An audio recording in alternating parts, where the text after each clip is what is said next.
ஆனால் அத்தனை பொருள்லையும் மஞ்சளுக்குன்னு தனித்துவம் உண்டு.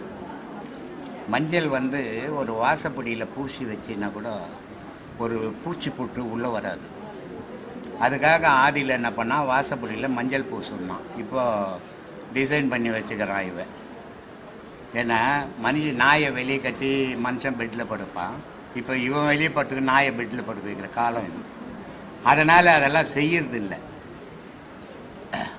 பெண்கள் வந்து குங்குமம் வைக்கணும், இல்லை ஏதாவது பொட்டு வைக்கணும். இதுக்கு என்ன காரணம் அப்படின்னா, சாதாரணமாக ஒரு மனிதனை நீ நெத்தியை தொடுன்னா தொட்டுக்க மாட்டான். தொடுவானா? தொட மாட்டான். ஆனால் பொட்டு வைக்கணும்னா தொட்டுப்பான். அதுக்கு பேர் என்ன? பதி. கடவுள் இருக்கிற இடம். அதை தொடம்போது தான் உனக்கு உடலெல்லாம் உணர்வு ஏற்படும். அந்த உணர்வு அன்னாடம் ஏற்படணுன்றதுக்காக நீ குளித்து மஞ்சள் பூசி உன் உடம்புல எந்த கிருமியும் வராமல் குங்குமம் வைக்கும்போது ஒரு மகாலட்சுமியே அந்த வீட்டுக்கு வந்த மாதிரி இருக்கும். அதே நேரத்தில் அந்த பெண்ணுக்கு அது பாதுகாப்பாகவும் இருக்கும் இல்லையா? அந்த உணர்வு ஏற்படுறதுக்காக அங்கே பொட்டு வைக்கிறது. அதை வச்சே ஆகணும் எல்லாரும். ஆண்கள் வந்து பட்டை போட்டுக்கு அந்த உணர்வை உண்டாக்கிறான். சில பேர் நாமம் போட்டு அந்த உணர்வை உண்டாய்ப்பான். இதை 2 வெள்ளை போடுவாங்க. சில பேர் நாமத்தில் நடுவில் சகுப்பு போடுவாங்க. இது என்ன அப்படின்னா சந்திரகலை, சூரியகலை, அக்னிகலைன்னு அர்த்தம். இப்படி அந்த குங்குமம் வந்து பெண்களுக்கு முக்கியம். ஆனால் இது கல்யாணம் ஆகிற வரைக்கும், இளமையிலேருந்து கல்யாணம் ஆகிற வரைக்கும் அந்த குங்குமங்களை இட்டுன்னு வராங்க. கணவன் இறந்து அமங்கலி ஆகும்போது அவங்க என்னென்ன பண்ணுறாங்கன்னா, அந்த குங்குமத்தை விட்டு விபூதி வைக்க ஆரம்பிக்கிறாங்க. இதுக்கு என்ன காரணம்? சில பேர் ஆம்பளைங்க கூட விபூதி பூசுவாங்க, குங்குமம் வைப்பாங்க. மனைவி இருந்துட்டால்னா வெறும் விபூதி பூசுவோம். இதுக்கு என்ன காரணம்? குங்குமன்றது பெண்ணு, விபூதின்றது ஆண். ரெண்டும் இணைஞ்சு வாழறது இல்லறம். அப்போ கணவன் போயிட்டான், எனக்கு இல்லறம் இல்லை அப்படின்னு உலகத்துக்கு காட்டுறதுக்காக திருநீரிட்டான். அதே மாதிரி எனக்கு மனைவி இல்லை அப்படின்றதுக்காக அவன் குங்கத்தை கழிச்சிட்டு திருநீரிட்டான் இல்லையா? எதுவுமே மூடத்தனமாலாம் வைக்கல முன்னோர்கள், அறிவுபூர்வமாக வச்சுக்கிறாங்க. ஆனால் இப்போ அதை மூடத்தனமாக ஆக்கிக்கின்னு தெரிஞ்சுன்னுக்கிறானுங்க. எல்லாம் சரியாக வச்சாங்கம்மா பெரியவங்க, அறிவாளிகள் அப்போ இருந்தவங்க.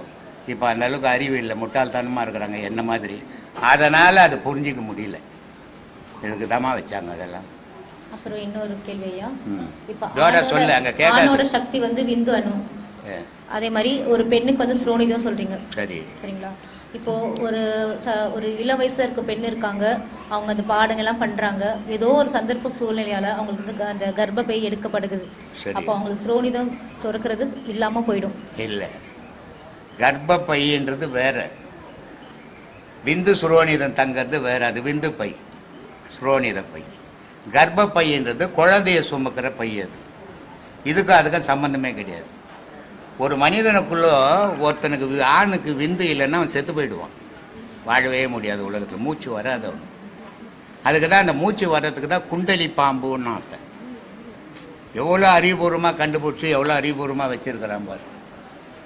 அந்த குண்டலி பாம்புன்னு அந்த விந்தை ஏன்னு சொன்னான்னா, அந்த விந்து இருக்கிறதால தான் இவனுக்கு மூச்சு வருது. மூச்சு வர்றது எப்படி வருது? பாம்பு சீர்ற மாதிரியே நமக்கு மூச்சு அப்படி தானே இருக்குது, மூச்சு விட்டோம்னா. அப்போது இது பாம்பு மாதிரியே வருதுடா. இது எங்கேருந்து வருதுன்னா குண்டலி பாம்புடா. அதுன்னா குண்டலின்றது அது ஒரு ஒய் ஜாயிண்ட் மாதிரி. அது இதெல்லாம் வந்து ஏமா ஏன் இந்த கொலவாரி ஒன்று இல்லையா? இப்போ வந்து இப்போ ஒரு ஒய் ஜாயிண்ட் மாதிரி. அது இந்த ஒய் ஜாயிண்ட்டில் யூரின் ஒரு பையில் ரொம்பது, விந்து சுரோனிதம் ஒரு பையில் ரொம்பது. யூரின் அதிகமாச்சுன்னா யூரின் வருது, விந்து அதிகமாச்சுன்னா தானாக வெளியே போகுது.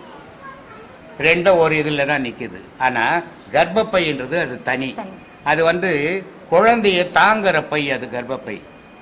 குழந்தைய வாங்குற பை, அது கர்ப்பப்பை. குழந்தைய வெளியே எடுக்கிற பை கர்ப்பப்பை. கர்ப்பப்பைக்கும் விந்து சுரோனிதத்துக்கும் சம்பந்தமே கிடையாது. ஒரு பெண்ணுக்கு சுரோனிதமே இல்லைன்னு சொன்னால் அவள் உயிரோடு வாழவே முடியாது. ஒரு ஆணுக்கு விந்து இல்லைன்னு சொன்னால் அவன் உயிரோடு வாழ முடியாது. அதனால தான் காலையில் கூட யாரோ கேட்டாங்க, சாகா கால் அப்படின்னு. சாகா கால், போகா புனல், வேகா தலை அப்படின்னா என்ன அர்த்தம் அப்படின்னா, நம்மளுடைய மூச்சு செத்ததே கிடையாது. கால்னா காற்று, அப்போ செத்ததே கிடையாது. அதனால் அதை சாகா கால்னா. போகா புனலுன்னா மரணத்திலேருந்து இவன் விந்து வெளியேற முடியாது, அடுத்தவங்ககிட்ட செலுத்த முடியாது, அது அவன் உடலுக்குள்ளே அது அழிஞ்சிடும். அதனால் அது போகா புனலுன்னா. வேகா தலைன்னா ஆன்மாவை வந்து வெயிலோ கத்தியோ மழையோ நினைக்கவும் முடியாது, வெட்டவும் முடியாது, முடியாது.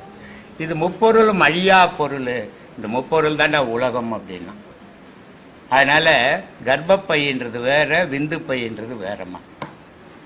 ஸோ டாக்டர்கிட்ட போய் கேளுமா, இங்கே என்கிட்ட வந்து கேட்டு உயிர் எடுத்துங்கிற இதோ நம்ம டாக்டர் இருக்கிறார் பார்த்திபன், கேளு. அப்புறம் இன்னொரு கேள்வியா, நீங்கள் குரு சிஷ்யர் பற்றி நிறைய சொல்லியிருக்கீங்க. இப்போ வந்து ஒரு குரு வந்து சிஷ்யரை தேர்ந்தெடுக்கிறாரா, இல்லை சிஷ்யர் வந்து குருவை தேர்ந்தெடுக்கிறாங்களா, இல்லை குரு சிஷ்ய பந்தை வந்து பூர்வ ஜென்ம புண்ணியம் இருந்தால் தான் ஒருத்தரால் இந்த குருவை அடைய முடியுமா? ரோட்டில் நான் போய் நகரேன், குரே வடங்குரே அப்படின்றான், சீடன் ஆகிட முடியுமா? சொல்லு, அவன் குருவேன்ட்டானே, சீடன் ஆகிட முடியுமா? நான் சொல்கிறேன் சிஷ்யா வணக்கம் சிஷ்யா அப்படின்றான், அவன் சிஷ்யன் ஆகிட முடியுமா? இது வாய் வார்த்தையால் ஆவறதில்லை, நிஜத்தில் ஆகணும். சீடன் அவன் குருவாகும். குருவும் நிஜ குருவாக இருக்கணும், சீடனும் நிஜ சீடனாக இருக்கணும். நான் சொல்லி கொடுக்கறதில்ல, மாறுபடாதவன் தான் சீடன் இல்லையா? ராமகிருஷ்ண பரமஹம்சர் எத்தனையோ சீடர்களுக்கு உபதேசம் கொடுத்தாரு. ஆனால் யாராலையாவது அவர் வெளிப்பட்டாரா? வெளிப்படலை. ஆனால் அவர் சொல்கிறாரு, தடிக்கு உண்டா தெரு நிறைய குருமார்கள் இருக்கிறாங்க, ஆனால் ஒரே ஒரு சீடன் எனக்கு கிடைக்கல அப்படின்ட்டு. அந்த ஒரு சீடன் தான் விவேகானந்தர். அந்த ஒரு சீடன் விவேகானந்தர் வந்த உடனே விவேகானந்தருக்கு அதுக்கப்புறம் தான் விவேகானந்தர்ன்ற பேர், அவருக்கு நரேந்திரன் தான் பேர். அந்த ஒரு சீடன் விவேகானந்தர் கிடைச்ச பிறகு ராமகிருஷ்ணர் உலகத்துக்கே தெரிஞ்சார். அதுக்கு முன்னே கல்கட்டாக்கே தெரியாது. அப்போது இந்த சீடனால் அந்த குரு வெளிப்பட்டார். அந்த குருவால் இந்த சீடன் உலகமெல்லாம் போனான். இதுதான் உண்மையான குரு சீடன் பந்தம். சும்மா நீங்கள் உட்காந்து 4 கேள்வி கேட்டு நான் அவர் சிஷ்யங்கன்னு போய் வெளியே சொன்னேன், சீடன் ஆக முடியாது. நான் சொன்னதுலேருந்து மாறாமல் இருந்தால்தான் நீ சீடன். நான் சொன்னதெல்லாம் செய்தால்தான் சீடன். நீ என்னை வெளிப்படுத்தினால்தான் சீடன், இல்லைன்னா சீடன்னு சொல்லிக்க முடியாது. நான் பல வீடியோக்களில் சொல்ல, எனக்கு சரியான ஒரு உண்மையான சீடன் கிடைக்கல அப்படின்ட்டு இல்லையா? மலேசியாவில் ஒரு 2 உபதேசம் தான் வாங்கியிருக்கிறேன், தியாகராஜம் பண்ணிட்டு. அடுத்த மாதம் அவங்க ஒரு 40 பேர் ஒன்றா வராங்க மலேசியாவிலேருந்து. 2 உபதேசம் வாங்கிட்டு எனக்கு கோவில் கட்டிட்டான். அவன் வீட்டில் 1000 எதிர்ப்பு. அவன் மனைவி, நீ போய் இடம் வாங்குற, வீட்டுக்காக செய்யாத, பசங்களுக்காக செய்யாத, யாருக்கோ கோசம் செய்கிற அப்படின்னு பல எதிர்ப்புகள் வரதான் செய்யும். ஆனால் அன்னைக்கு எதிர்ப்பாக இருந்தது, இன்றைக்கி அவன் பொண்டாட்டியும் சேர்ந்து செய்துங்குது. இது எத்தனை பேரால் செய்ய முடியும்? 10 வருஷம் 15 வருஷம் சீடெல்லாம் இருக்கிறான் இங்கே. ஆனால் எவன் செய்தான்? இதுக்கு என்ன காரணம்? அதனால இவன் சீடன் இல்லையான்னா, இவன் எனக்கு அவனுக்குன்னு தான் தெரியும், உலகத்துக்கு தெரிய மாட்டான். ஆனால் அவன் உலகத்துக்கு தெரியிறானே இன்னைக்கு, அதுதான் சீடன். நேற்று எனக்கு ஒரு இதெல்லாம் அனுப்பிச்சிக்கிறான், ஸ்டில் எல்லாம். அங்கே என் ஃபோட்டோ போட்டு அந்த கோயில் சிலையெல்லாம் செய்து வச்சிட்டான். நேற்று கவர்மெண்ட்லேருந்து ப்ரூஃப் வாங்கி அந்த போர்டெல்லாம் பெரிய போர்டுங்கெல்லாம் வச்சுருக்கிறான். அதை எனக்கு அனுப்பிச்சான். என்னுடைய இது போட்டு அவனுடைய ஃபோட்டோ போடல. செலவு பண்ணுவான் அவன் தானே, அவன் போட்டோ தானே போட்டுக்கணும். கோயிலுக்கு ஒரு லைட்டு வாங்கி கொடுக்கணுன்னா சாமிக்கு டியூப் லைட்டு ஃபுல்லாக இவன் பேர் அட்ரஸ் எல்லாம் எழுதி லைட்டை போட்டின்னா வெளிச்சமே இருக்காது. இப்படி செய்கிற காலத்தில் அவன் அவ்வளோ பெரிய கோவிலை கட்டி லட்சக்கணக்கில் செலவு பண்ணி அவ்வளோ செலவுகளை செய்து பேனர் வைக்கும்போது அவன் பேர் போட்டுக்கல அதில். அப்போ அவன் எப்படிப்பட்ட சீடனாக இருக்கணும் இல்லையா? அரக்கோணத்துலேருந்து ஒரு பொண்ணு வருது இங்கே, புருஷன் பொண்டாட்டி வருவாங்க, 2 குழந்தைங்க வருவாங்க. 40 சென்ட் இடம் திண்ணனூர்லேருந்து திருவள்ளூர் போகிற வழியில், பாக்கத்துலேருந்து திருவள்ளூர் போகிற வழியில் 40 சென்ட் இடம் எனக்கு கோயில் கட்டுறதுக்கு வாங்கி வச்சுக்குது. அப்போது சீடர்கள் எல்லாரும் சீடர்கள், எல்லாரும் வசதியாக இருக்கிறவங்க தான். சில பேருக்கு வசதி இல்லாமல் இருக்கு, ஆனால் செய்யணுன்ற மனம் இல்லை. ஏழை மனமாக தான் இருக்குது, பணக்கார மனமாக இல்லை. ஆனால் பணம் ஏராளமாகுது. அதனால் சீடன் குரு சீடன்றத அவன் எந்த நேரமும் என்னை நினச்சி உருக்குறான்னா அவன் சீடன். எதுவும் ஆசிரியத்தா குரு வர குரு வர குரு அப்படின்ட்டு போகிறவங்களாம் சீடன் ஆகிட முடியாது. சாமி, ஒரு சின்ன சந்தேகம். சித்தர் நினைச்சா ஒருத்தங்க தலையெழுத்தை மாற்ற முடியுமா? ஏமா சித்தர்கள் நினைத்தால் கடவுளாலேயே மாற்ற முடியாது, தலையெழுத்தை மாற்ற முடியாது. சரி சாமி, இப்போ பிறக்கும் போதே ஒருவன் வந்து உனக்கு எழுதி வச்சுக்கின, நீயே எழுதி வச்சுக்கின. இன்ஜினியர், டாக்டர் அப்படிங்கிறது அப்போவே பிறக்கிறதுக்கு முன்னாடி. ஆமாம் ஆமாம். அப்போ ஒருத்தன் வந்து திருடுறான், கொள்ளையடிக்கிறானா, அவனுக்கு அவன் அதுக்காகவே பிறந்தவன். அப்போ இது தப்புங்கிறது வந்து அப்போ அவனை தப்பு ரைட்டு செய்யாதவனுக்கு தானே தெரியும், செய்தவனுக்கு தப்பு ரைட் தெரியும். ஒருத்தன் கொலை பண்ணுறான், அவனுக்கு சரின்னு தானே குத்துறான். தப்புன்னா ஏன் போய் குத்த போகிறான்? ஒருத்தன் திருடுறான் ஊரா மட்டும் பொருள், தப்புன்னா அவன் ஏன் திருட போகிறான்? அவனுக்கு அது சரி, பார்த்தவனுக்கு தப்பு. அப்படி அப்போ தலையெழுத்து வந்து என்னவோ அதுபடி தான் நடந்துட்டு இருக்கோம். ஒரு சித்தர்னாலையும் மாற்ற முடியாது. நபிகள் நாயகர் சொல்கிறாரு, ஒரு மனிதன் பிறக்கும் போது அது கொஞ்சம் வேறுபட்ட விஷயம் அது. ஏன்னா பிறந்த செத்தவன் திருப்பி பிறக்க போதெல்லாம் கடவுளே தேவை கிடையாது. மனுஷன் ஒருத்தன் பிறந்தா அவன் வாழ்ந்துருக்கிறான், செத்து போகிறான். திருப்பி அவனுக்கு மறுபிறப்பு இல்லைன்னு சொன்னால் கடவுளுக்கு இங்கே வேலை கிடையாது. கடவுள் என்னத்துக்கு ஒன்றா பிறந்தாச்சே, நல்லவனாவோ கெட்டவனாவோ கஷ்டப்பட்டோ வசதியாவோ எப்படியோ ஒன்று வாழ்ந்து செத்து போகிறான். திருப்பி மறுபடியும் பிறக்க போகிறதெல்லாம் அவனுக்கு கடவுள் அங்கே தேவை கிடையாது. அது அப்பாற்பட்ட பிரச்சனை. அவங்க 2 மாதமும் பிறப்பு இல்லைன்னு சொல்லின்னுக்கிறாங்க, அது இன்னும் அறியல அவங்க. ஆனால் நபிகள் நாயகன் சொல்கிறாரு, ஒரு மனிதனை அல்லாஹ் படைக்கும் போது 3 படைக்கிறார். அந்த 3 என்ன பண்ணுறாங்க அப்படின்னா, ஒருத்தன் சோதகை பக்கம் தோளில் உட்காந்துங்கிறானோ, ஒருத்தன் பீசகை பக்கம் தோளில் உட்காந்துங்கிறானோ, ஒருத்தன் உச்சியில் உட்காந்துங்கிறானோ. இந்த உச்சியில் உட்காந்துங்கிறவன் உலகத்தினுடைய செயல் புரிகிறானோ, நன்மை தீமைகளை செய்கிறானோ. இந்த சோதகை பக்கங்கிறவன் நன்மை செய்யறதெல்லாம் கணக்கு எழுதினுக்கிறான், பீசகை பக்கங்கிறவன் தீமை செய்யறதெல்லாம் கணக்கு எடுத்துங்கிறானோ. இவன் மரண தருவாயில் இது 2 இந்த கணக்கை எடுத்து போய் அல்லாஹ்விடம் கொடுக்குறாங்க அப்படின்ற நபிகள் நாயகன் சொல்கிறார். அப்போது அந்த கணக்கை எழுதினவனே தான் இவன் கணக்கை வச்சுக்கிறான். எந்த ஒரு மனிதன் இந்த பிறவியில் அவன் என்ன எவ்வளோ நன்மைகள் செய்கிறானோ அந்த நன்மைக்கு ஏற்ற மாதிரி அவன் மரண தருவாயில் அவனுடைய ஆன்மா நிர்ணயம் பண்ணுது வாழ்க்கையை. நீ இந்த தவறுகள் செய்துகிற, நீ இந்த மாதிரி பிறந்து இது தீர்த்துட்டு வா அப்படின்னு பிறக்கிறான். ஆனால் இவன் தீர்க்காமல் திருப்பி திரும்ப அதையே செய்து அதிகமாக பண்ணிக்கிறான். ஒரு பொய் ஒரு தவறை செய்துட்டான்னா அந்த தவறை மறைக்கிறதுக்கு 10 தவறை செய்து நிற்பான். அந்த மாதிரி மனிதனுடைய வாழ்க்கையில் செய்த தவறுகளை மறைக்கிறதுக்கு தீர்க்கிறதுக்கு வந்தால் இந்த உலகத்தில் தீர்க்காமல் ஆசைன்ற நோய் பிடிச்சிக்கின்னு அவனை திரும்பி பாவத்திலேயே பண்ணி அவன் சுமந்து கொண்டு போட்டுருக்கிறான். எவன் ஒருவனுக்கு பாவம் இல்லையோ அவனுக்கு பிறப்பு இல்லை, எவன் ஒருவனுக்கு பாவம் இருக்குதோ அவனுக்கு இங்கே பிறப்பு உண்டு. என்கிட்ட ஒருத்தர் கேள்வி கேட்டாங்க, இன்றைக்கி கிறிஸ்துவ மதம் வந்து உலகம் ஃபுல்லாக வளர்ந்துக்கின்னு இருக்குது, முஸ்லீம் மதம் உலகம் ஃபுல்லாக வளர்ந்துக்கின்னு இருக்குது, இந்து மதம் குறைஞ்சிக்கின்னு இருக்குது, இதுக்கு என்ன காரணம்னு கேட்டாங்க. நான் சொன்னேன், கிறிஸ்துவ மதம் வந்து வழிபட வச்சுருக்குது, முஸ்லீம் மதமும் வழிபட தான் வச்சுருக்குது, இந்து மதம் கடவுளை அடையிறதுக்கு வச்சுருக்குது. கடவுளை அடைஞ்சவன் பிறக்கிறது இல்லை, பிறக்காதால இங்கே ஜனம் கம்மியாகி போச்சு, அவன் பிறக்கிறதுக்குன்னே இருக்கிறதால அதிகமாகி போச்சு என்ன இல்லையா? அந்த மாதிரி ஒவ்வொரு மனிதனுக்கும் கடவுள் வந்து எந்த தண்டனையும் கொடுக்கறது கிடையாது, கடவுள் வந்து எந்த நன்மையும் செய்யறது கிடையாது. ஏன்னா கடவுளுக்கும் மனிதனுக்கும் சம்பந்தமே கிடையாது. 5 பஞ்சபூதங்கள் தான் மனிதனை படைக்குது. இப்போ உங்களுக்கு புரிஞ்சுக்கணுன்னா, ஒரு இடத்துல மழை பெய்யும், சுத்தமான தண்ணியாக இருக்கும், அங்கே ஒன்றுமே இருக்காது, கண்ணாடி மாதிரி இருக்கும் தண்ணி. 4 நாள் அதில் வெயிலுக்கு பட்டு, 4 நாள் அதில் காற்று பட்டு அந்த மண்ணோட இருக்கிற தண்ணியில் பார்த்தா ஒரு சின்ன பூச்சி உருவாகும். அந்த சின்ன பூச்சி இன்னொரு 10 நாள் போய்னா ஒரு தவளை உருவாகும். இதை எந்த கடவுள் வந்து படித்தார்? எந்த கடவுளானா அதுக்கு வந்து படித்தாரா? நீ பூச்சியாரு புழுவாருன்னு. கடவுளுக்கும் படைப்புக்கும் சம்பந்தமே கிடையாது. இது மனிதன் தன்னை தானே ஏமாற்றிக்கணும், உலகத்தையும் ஏமாற்றினுக்கிற விஷயம். உண்மையை புரிஞ்சிக்கணும்னா தெரியும், உண்மையை புரிஞ்சிக்க முடியல அவனால். 5 பஞ்சபூதங்கள் தான் படைக்குது, 5 பஞ்சபூதங்களால் தான் அழியிறான். இறைவனுக்கு இங்கே வேலையே இல்லை, 5 பஞ்சபூதங்களை இயக்கிறது தான் இறைவன். அப்படிப்பட்ட இறைவன் அடையணும்னா இந்த 5 பஞ்சபூதத்தை ஒன்றாக்கணும், அப்போ தான் இறைவன் அடைய முடியும். 5 பஞ்சபூதம் தனித்தனியாக இருக்கிற வரைக்கும் இறைவன் அடைய முடியாது. அந்த ஒன்றாக்குற வழியை தான் சொல்லி கொடுத்துன்னுக்குறோம். யோகம்ன்றது என்னன்னா, தனித்தனியாகிற பொருளை ஒன்று சேர்க்கறது தான் யோகம்.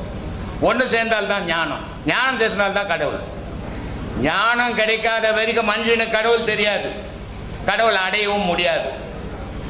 அவன் மதத்துக்கு ஏற்ற மாதிரி அவன் போய் வழிபட்டு நிற்பான், ஆனால் அது கடவுளுக்கு அவனுக்கும் சம்மந்தம் கிடையாது. ஆனால் கடவுளை கும்பிட்டுட்டு வரேன்னு சொல்லுவான், அவனே அவனை ஏமாற்றி நிற்கிறான்னு அர்த்தம். அது இதுக்கு ஜாதி மதம் கிடையாது கடவுளுக்கு. கடவுள் நன்மை கெட்டவன் நல்லவனே கிடையாது கடவுள்கிட்ட. ஏன்னா கடவுளுக்கு இன்ப துன்பம் கிடையாது, எவனுக்கு இன்ப துன்பங்குதோ நல்லது கெட்டது அப்பதான் யோசிப்பான். கடவுளுக்கு இன்ப துன்பம் இல்லாத போது நல்லது கெட்டது அவர் பார்க்கறதே கிடையாது. ஆன்மாவை மட்டும் பார்க்கிறார், உடலை பார்க்கறதில்ல, மனசை பார்க்கறதில்ல. அந்த ஆன்மா பதப்படணும், பதப்படுறது தான் யோகம் வேணும்ன்றது.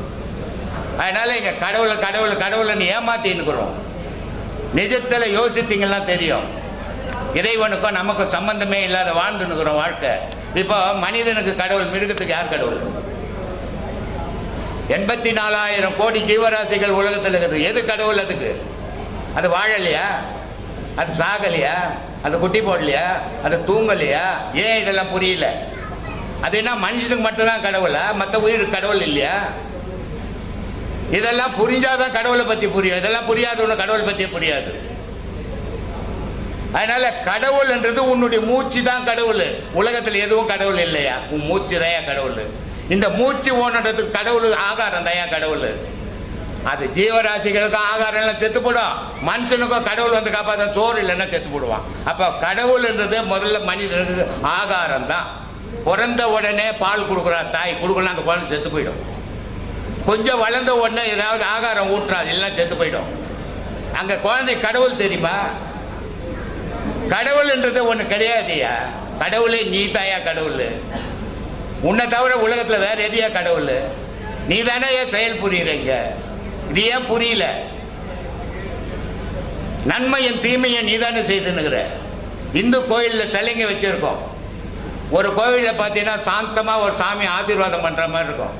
ஒரு கோவிலில் பார்த்தீங்கன்னா சூளங்கள்லாம் வச்சு நிற்கும். இதெல்லாம் எது கடவுளுக்கு தேவையா? கடவுள் கண்ணால் பார்த்தா உலகம் அழிஞ்சிடும். அங்கே வச்சுக்கிறதெல்லாம் கடவுள் சிலையில் உன் சிலையை தான் வச்சுக்குது. மனித வாழ்வு மனிதன் இப்படிலாம் இருக்கிறான்டான்னு சித்தரித்து வச்சுக்கிறான். இந்த உண்மைகள் தெரியாத கடவுளை பற்றி தெரிஞ்சிக்கவே முடியாதுப்பா. அதனால மனிதனுக்கு, எந்த மனிதனுக்கும் கடவுள் எந்த தண்டனையும் கொடுக்கறதில்லை. நல்லபடியாக வாழறதும் தீமையில் அழியறதும் நீயே காரணம். உனக்கு வேற யாரும் காரணம் கிடையாது. மாயை வந்து பிடிச்சிக்கிச்சு, மாயையில் மாட்டிக்கினேன் அப்படின்னு சொல்லுவான். மாயை இவனை தேடி வரல, இவன் மாயை தேடி போய் விழுவான். அதனால பட்டினத்தார் ரொம்ப அழகா சொல்லுவார், முதற் சங்கு அமுதூட்டும். ஒரு குழந்தை பிறந்த உடனே தாய் கொடுக்குறாள் பால், அது பால் இல்லையா, அமுதம். அது தாண்டா ஒரு குழந்தைய உயிராக வளர்க்கறதுக்கு காரணமே அந்த தாய் கொடுத்த பால் தாண்டான்றான். அதனால அதை பால்னு சொல்லல, அமுதுன்றான். அதை முதற் சங்கு அமுது ஊட்டும், இடைச்சங்கு நல் விலங்கு பூட்டும்னா. தாலி கட்டும் போது ஒரு பாலும் பழம் கொடுப்பாங்க.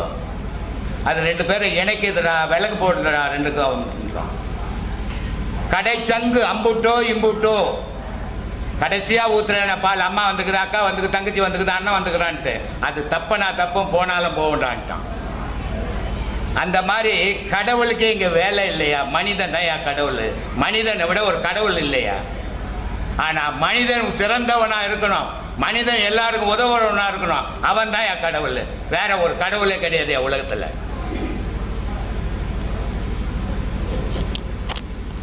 ஐயோ, இப்போ இந்த முதல் பாடம் பண்ணுறதுலேருந்து கோயிலுக்கு போகிற ஆர்வம் குறைஞ்சிருச்சு. அது குறைஞ்சிடும், குறையதான் செய்யும்.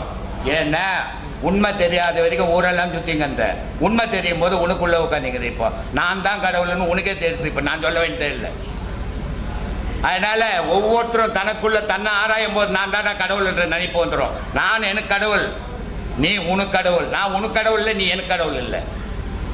இந்த மனோபாவத்தை மனசில் வழங்கும். கடவுள்னு தனியாக உலகத்தில் ஒன்றுமே கிடையாது. சும்மா ஏமாத்தின்னுக்கிற விஷயம் அதெல்லாம். அது எதுக்காக வைக்கப்பட்டது?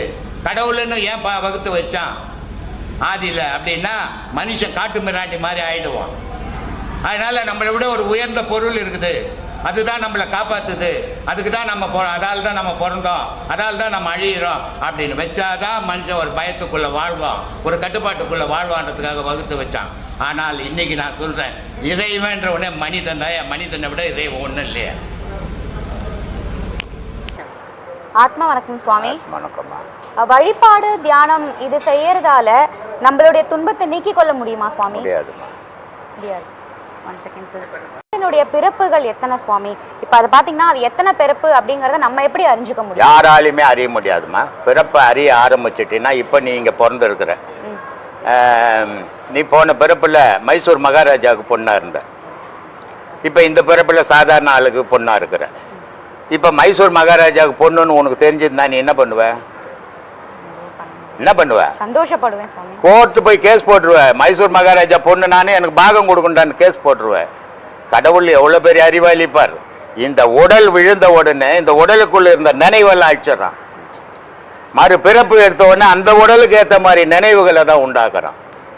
இல்லைன்னா உலகம் விபரீதமாகி போயிருக்கும், இந்நேரம் உலகம் அழிஞ்சு போயிருக்கும் நினைவுகள் இருந்திருந்தா. அதனால எந்த பிறப்பில் யார் இன்னாவா, போன பிறப்பில் ஆம்பளையா இருந்தியா பொம்பளையா இருந்தியா தெரியாது இல்லையா? ஆண் பெண் எதை வச்சு நிர்ணயம் பண்ற? தாயும் தகப்பனும் புணரல் பண்றதுக்கு முன்ன அந்த விந்துல ஆணா பெண்ணான்னு சொல்ல முடியுமா? சொல்ல முடியாது. பிறந்த பிறகு அந்த உருவம் வந்த பிறகு தான் பெண்ணான்னு சொல்ல முடியும். அப்படிப்பட்ட புனிதமான மதம் இது. அதனால இந்த நினைவுகளை மனுஷன் இறந்த பிறகு பிறக்கும் போது அந்த நினைவு இருந்ததுன்னா உலகம் விபரீதமா மாறி போயிடும்.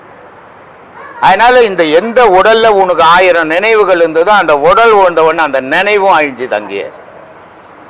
அப்ப அந்த நினைவற்று நீ திருப்பி மறுபடியும் பிறக்கும் போது தான் சுபிட்சமான வாழ்க்கை வாழ்ற, இல்லைன்னா நிம்மதியற்ற வாழ்க்கையா போயிடும் இல்லையா? ஒரு பிச்சைக்காரனுக்கு என்கிட்ட சிங்கப்பூர்ல இருந்து 2 புருஷன் மண்டாட்டி வந்திருந்தாங்க. அந்த புருஷங்காரன் சொன்னாரு, நான் இமயமலைக்கு வருஷம் டூர் இட்டும் போறேன் சாமின்னாரு.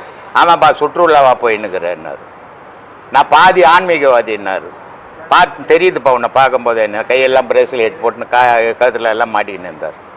எனக்கு சம்சாரத்துக்கு ஒரு கேள்வி அப்படின்னாரு. என்ன கேள்வி? என்ன போன பிறப்பில் நான் என்னவா இருந்தேன்னு தெரியலையே சாமி, இது தெரியணும் அப்படின்னாரு. போன பிறப்பில் சாம்ராஜ்ய உடையாருக்கு தங்கச்சி அந்த போறியம்மா அப்படின்னு. இல்லை போன பிறப்பில் பிச்சை எடுத்துக்கின்னு இருந்தேன், இப்போ சிங்கப்பூரில் 2 பசங்களை வச்சுக்கின்னு புருஷன் முன்னாடி நல்லா இருக்கிறீங்க, போன பிறப்பில் பிச்சை எடுத்து போய் எடுக்கிறியாம்மான்னு.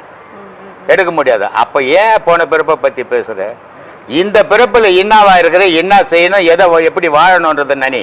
போன பிறப்பில் என்ன வந்தா, அதுக்கு முன் பிறப்பில் இருந்தா என்னவா இருந்தா நீ என்ன பண்ண போறப்பா? அதனால அது தேவையற்ற கற்பனை வாழ்வு. அதனால இந்த காலத்துல இந்த நேரத்துல நம்ம பிறந்து இருக்கிறோம். இப்போ நமக்கு குழந்தை இருக்குது, நமக்கு புருஷன் இருக்கிறோம், நமக்கு அம்மா இருக்கிறோம், நமக்கு அப்பா இருக்கிறோம், நம்ம படிக்கிறோம், நம்ம கல்யாணம் ஆகிக்குது. இப்போ இதுக்கு ஏத்த மாதிரி எப்படி வாழணும் அந்த வாழ்க்கையை நினைக்கணுமே தவிர போன வாழ்க்கை வருங்கால வாழ்க்கையை நினைக்கவே கூடாது. நினைச்சா நிம்மதி எழுந்துருவீங்க. சொல்லுமா. அடுத்தது பாத்தீங்கன்னா இப்ப மூலாதாரம் அப்படின்னா என்ன சுவாமி, அதை பத்தி கொஞ்சம் விளக்கம் சொல்றீங்களா? மூலாதாரம்னா அம்பாள் இருக்கிற இடம்னு அர்த்தமா? மனுஷனுக்கு 7 ஸ்தானங்கள் இருக்குது. மூலாதாரம்ன்றது விந்து பை இருக்கிற இடம் தான் மூலாதாரம். அதுக்கு மேல ஆணும் பெண்ணும் பிறக்கிற இடம் தான் சுகுதிஸ்தானம். அதுக்கு முன்ன இந்த மூச்சு உருவாகிற இடம் தான் மணிப்பூரகம். இப்படி ஒவ்வொரு ஸ்தானத்துக்கும் ஒவ்வொரு இயக்கங்கள் இருக்குது. அந்த இயக்கத்துக்கு ஏற்ற மாதிரி கடவுளுடைய பேர் வச்சிருக்குது அங்க. அதனால மூலாதாரம்னா விந்துன்னு அர்த்தம், மூலாதாரம்னா நெருப்புன்னு அர்த்தம், மூலாதாரம்னா அம்பாளுன்னு அர்த்தம். சொல்லுமா சுவாமி. இப்போ மத்தவங்க செய்யற புண்ணியத்தால நம்ம வாழ முடியுமா சுவாமி? இப்ப நான் செய்யற புண்ணியம் உங்களை வாழ வைக்கும் அப்படின்னு சொல்றாங்க இல்லையா? சரி, அந்த புண்ணியம் மற்றவர்களை வாழ வைக்க முடியுமா? நீ சாப்பிட்டா எனக்கு வரும்னா வாழ வைக்க முடியும். நீ சாப்பிட்டுனா என் வயிற்றுக்கு வந்ததுன்னா கண்டிப்பா நீ செய்த புண்ணியம் எனக்கும் வரும். வருமா? எப்படி சுவாமி? அப்புறம் நீ செய்த புண்ணியம் எனக்கு எப்படிமா வரும்?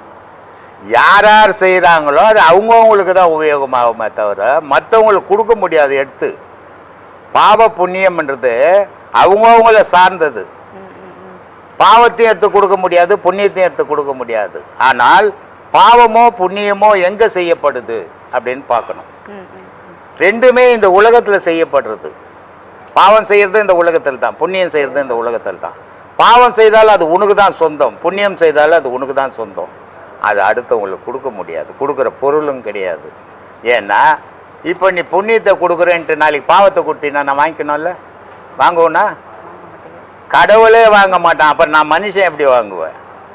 அதனால இது மனுஷனையும் ஏமாற்றக்கூடாது, கடவுளையும் ஏமாற்றக்கூடாது. நிறைய பேர் என்ன பண்ணுவாங்க, நான் பண்ண பாவத்தெல்லாம் கடவுள்கிட்ட ஒப்படைச்சேன்னா மனுஷனுக்கே இவ்வளோ அறிவு இருக்குது, கடவுளுக்கு எவ்வளோ அறிவு இருக்கும்.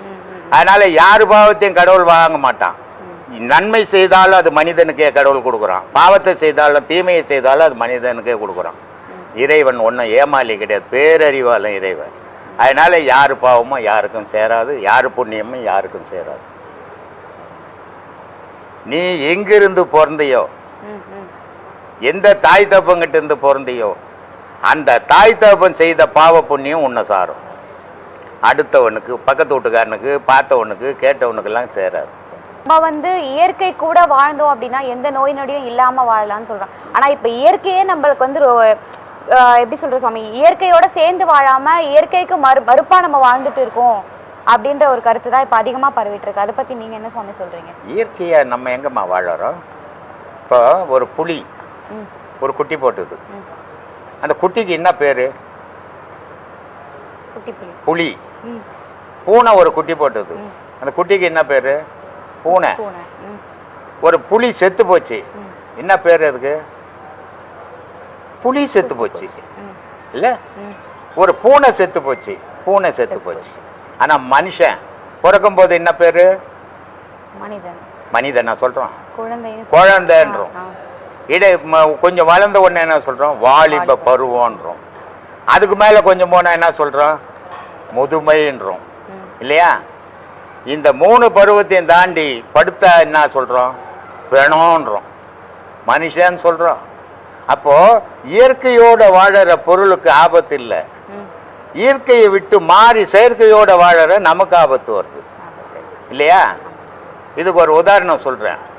இந்தோனேஷியாவில் சுனாமி வந்து தெரியுமா முன்ன? அப்போ நம்ம மெரினா கடற்கரையில் வந்து குதிரை மேலே ஏற்றி 15 ரூபாய் ஒரு ரவுண்டு வந்தா. இந்தோனேஷியாவில் யானை மேலே ஏற்றி ஒரு ரவுண்டு வந்தா காசு.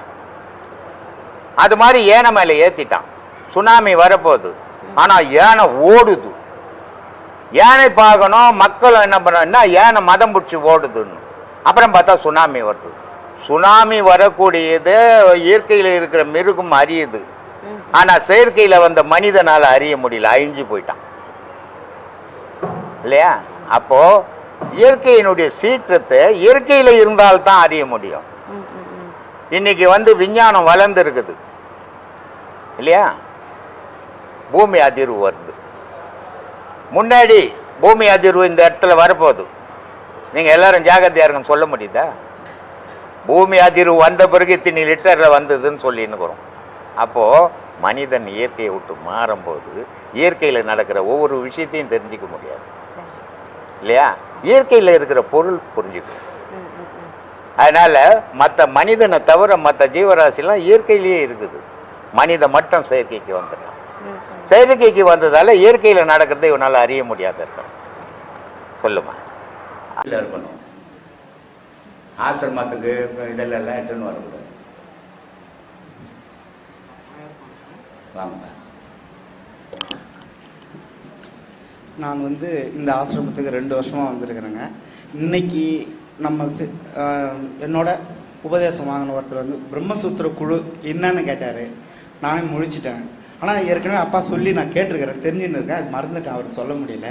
ஐயா, பிரம்மசூத்திர குழு அப்படின்ற பேர் எதுக்கு வந்தது, அதனுடைய விளக்கம்? பிரம்மன்னா உயிருப்பா, பரபிரம்மன்னா கடவுளுப்பா. ஆனால் மனிதனுக்குள்ள கண்ணால் கண்டதெல்லாம் அடையாளம் தான். ஆனால் அவனுக்குள்ள ஒரு உயிரை அவன் அடையாளம் கண்டானா? ஒரு நாளாவது கண்டு இருக்கிறானா? அதனால அந்த உயிர் இல்லைன்னா இவன் இருப்பானா? அப்போ இருக்குது. அதனால தான் நான் சொல்றது, இல்லாத ஒன்று இருந்து கொண்டு ஏக்கி கொண்டு ஏங்குவது எதுவோ அதுவே கடவுள்னு இதை தான் நான் சொல்லி கொடுத்துருந்தேன். அப்போது பிரம்மசூத்திரம் அப்படின்னா ஒரு மனிதனுக்குள்ள உயிர் இருக்குது, ஆனால் அது எப்படி இருக்குதுன்னா ரகசியமாக இருக்குது. சூத்திரம்னா ரகசியம், பிரம்மம்னா உயிர்னு அர்த்தம். அப்போ அது ரகசியமாக இருக்குது, அதை பற்றி தெரிஞ்சுக்கிற இடம்தான் இது. அதனால் பிரம்மசூத்திர குழு, ராஜயோக பாடசாலை. ராஜயோகம்னா ஒரு ஊருக்கு ஒரு ராஜா இருப்பார். அந்த ஊரில் இருக்கிற மக்களுக்கெல்லாம் அந்த ராஜா தான் துணை புரிவார், அந்த ராஜா தான் உதவி பண்ணுவார், அந்த ராஜாவால் தான் அந்த ஊர் மக்கள் வாழ்வாங்க. அதே மாதிரி இந்த உடலுன்ற உடலில், இந்த ஊருன்ற உடலில் உயிரென்ற ராஜா இருக்கிறாரு. அந்த உயிருன்ற ராஜா இருக்கிறதெல்லாம் இந்த உடலுக்கு தேவையானதெல்லாம் கட்சின்னு இருக்குது. அதனால இது ராஜயோகம். இந்த உடலுக்குள்ளே இருக்கிற ராஜாவாக இருக்கிற உயிரை நீ உனக்கு அறிய வைக்கிற இடம்தான் இந்த ராஜயோக பிரம்மசூத்திர குழு ராஜயோக பாடசாலைமா. ஐயா இன்னொரு சின்ன சந்தேகம், சத்து சித்து ஆனந்தம் அப்படின்னா என்னங்க ஐயா?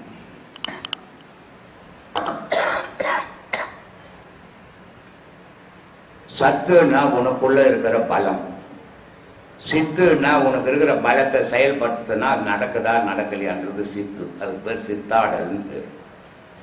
அப்போ இந்த சத்தும் சித்தும் ஒன்று சேர்ந்தால் மனிதனுக்கு தன்னறியாம பேரானந்தம், ஆனந்தம் இல்லை பேரானந்தம். ஆனந்தம்ன்றது ஒரு பொண்டாட்டிக்கு புள்ள பிறந்து போச்சுன்னா ஒருத்தனுக்கு ஆனந்தம் தான், வீடு கட்டிட்டான்னா ஒரு ஆனந்தம் தான், கல்யாணம் பண்ணிக்கினான்னா ஒரு ஆனந்தம் தான். ஆனால் நிலையற்ற ஆனந்தங்கள் அதெல்லாம். நிலையான ஆனந்தம் சத்து சித்து பேரானந்தம் நிலையான ஆனந்தம் தான்.